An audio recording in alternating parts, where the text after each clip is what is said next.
Hello, hello, hello. Welcome to another episode of the Compendium of Discomfort. Today I will talk about a movie that I shouldn't talk about because I should watch it at least once or twice more. But anyway, I just want to get some stuff out, and that's Junk World by Takahide Hori, the prequel to Junkhead, which seems to be a quite popular movie. I still haven't watched it. I just watched the short movie Junkhead 1 and the even shorter movie Fresh Peach, which are both really, really exciting and funny. And maybe let's start with Junkhead 1.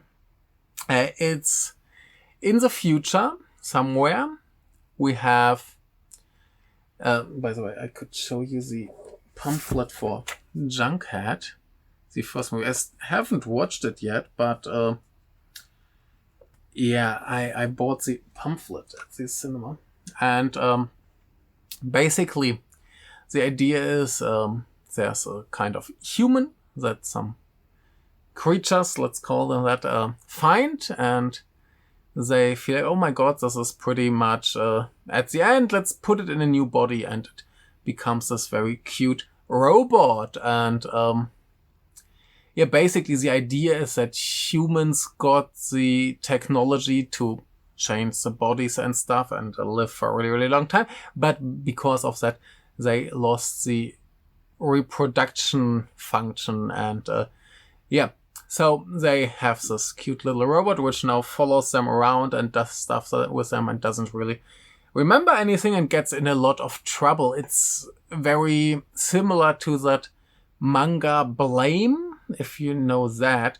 Like, there's a really, really high or deep construction where everything happens. There's no nature, nothing. And they basically run around tunnels doing stuff, and there are a lot of weird creatures. And the main point is that it's a really, really weird, funny, wonderfully done stop-motion animation movie. And this Junkhead 1 was a 30-minute short film that the director basically did by himself. I don't know about what time, but then he did a Junkhead with 3 people, and it took like 7 years or so. And then, I think like 4 years they worked on Junk World. It's just to give you an idea. Yeah, it's really, really messed up and crazy and completely insane. It's wonderful. It's a very, very wonderful.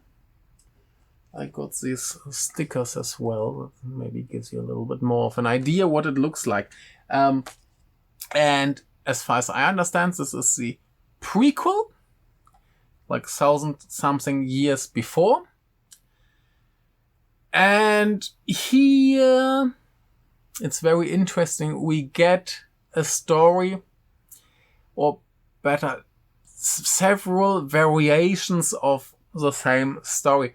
Basically, some people on an airship get attacked by some kind of weird fetish cult, and then they try to escape, and similar to Junkhead, I guess, they meet a lot of weird creatures. There's a lot of fighting, robots showing up, insanity.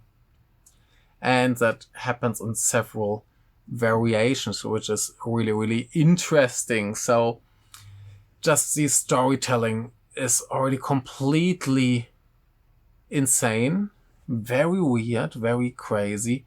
The whole imagery is completely, I don't know, like the director has a real fetish for genitals and butts and stuff like that. So there's so many butts you see, and they basically modeled with and they eat stuff like that. These the cult leader has some kind of like bondage outfit, and it's all very fetish oriented. It's all very weird, a little bit, post-apocalypse,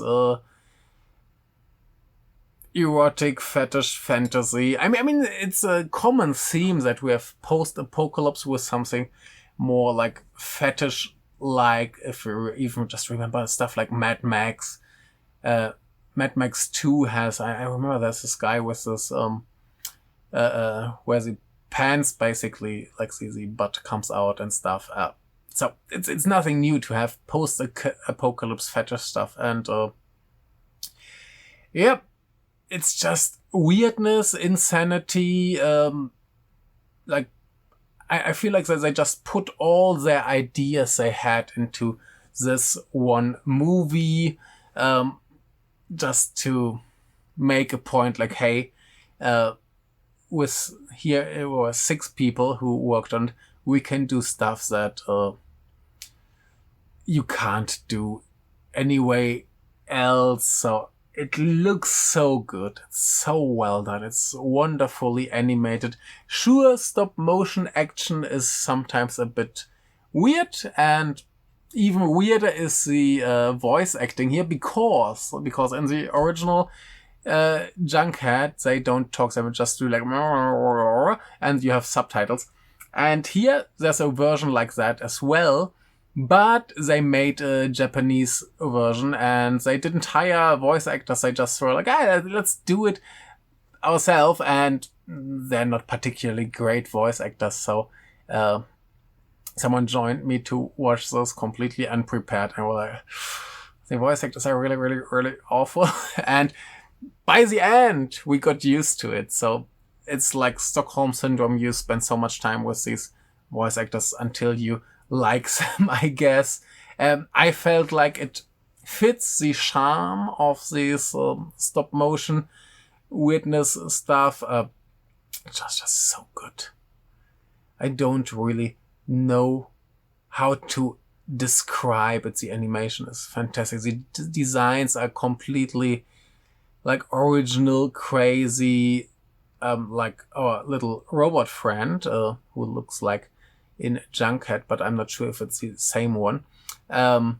Basically, in the opening scene, he's like in the desert, more or less destroyed, and weird cat creatures come up to him, and they look a little bit like humans who walk on arms and legs which have the same length, which is really weird. So they have like butt cheeks like humans and little bit cat human faces, and it's so weird. And somewhere in the movie we see the whole like development of a world and stuff happening.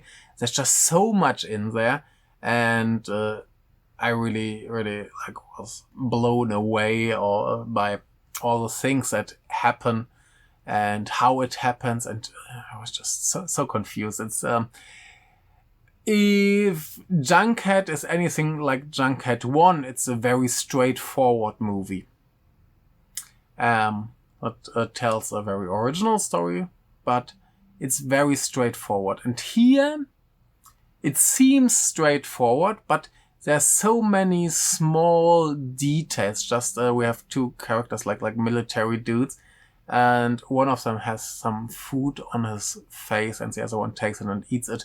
And we don't really know what's this about. Is it just there to show us that this other guy is weirdo, or does it have any deeper connection to the story? We don't know.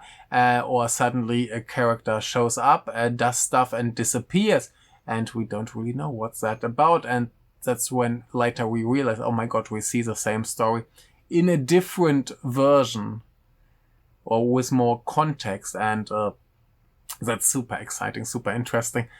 Maybe not the first time this happened. I mean, just Rashomon would be the same story from different perspectives, but here, like, actually things change and stuff. It's so insane. It's so good. So I'm really, really excited to watch Junkhead soon. I watched the first few minutes yesterday and I was like, I want some more people to watch it so we can talk on the podcast about it. And it's just so wonderful. So anyway, I guess I will get back to Junk World maybe someday when I can watch it again and again. I just want to tell you that it's really, really amazing and really hard to explain. But I was really, really surprised. I knew it's like stop motion. I knew it looks good. I knew it's some kind of dystopian science fiction thing, but I didn't expect it to be that weird, that funny, that messed up, that focused on some weird fetish stuff. Just give it a try if you have any chance. It's wonderful. So, yeah, that's all I'm done for today. It's okay to have a shorter video. Thank you very much. See you. Bye.